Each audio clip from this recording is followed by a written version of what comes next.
My name is Chloe Cole, and I'm an 18-year-old detransitioner from the Central Valley of California. I started socially transitioning and identifying as transgender when I was 12 years old, and I was fast-tracked onto medicalization at 13, starting with puberty blockers and testosterone. My parents actually had pushed back on me medically transitioning at first, but the team of the medical professionals that helped me to push me really to transition never presented any other options. They said that the rate of regret is less than 1 or 2%. They told my parents that if they didn't allow me to transition, I would be at risk of suicide when I was never suicidal before I transitioned, ever. I had been diagnosed with social anxiety and depression. My mental state was rapidly declining, and my grades were really starting to suffer. And somehow this wasn't considered when I went to surgery. I was 15 years old. It was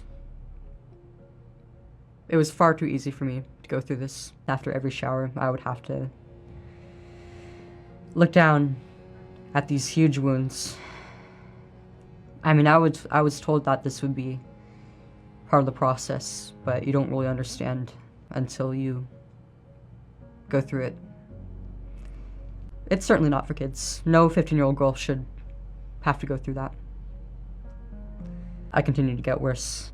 I had to eventually drop out of school and go into an alternative program in which I was taking a psychology class.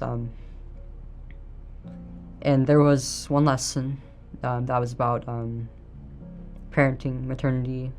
One of the most important parts of the lesson that really stood out to me was breastfeeding and how important physical affection how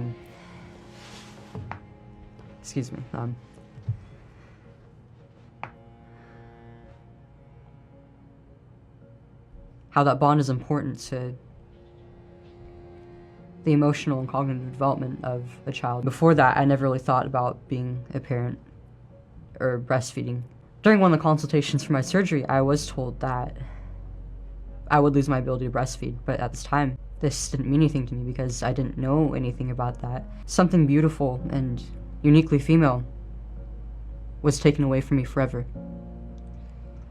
And I was perfectly healthy before that. I was only a kid. I'm still recovering to this day. I am suing my endocrinologist, my surgeon, and the gender specialist who recommended me to that surgeon, as well as the hospital that operated on me and Kaiser. I don't know if I'll be able to conceive a child or safely carry to term, and I certainly won't be able to breastfeed. And the people that did this to me need to be held accountable.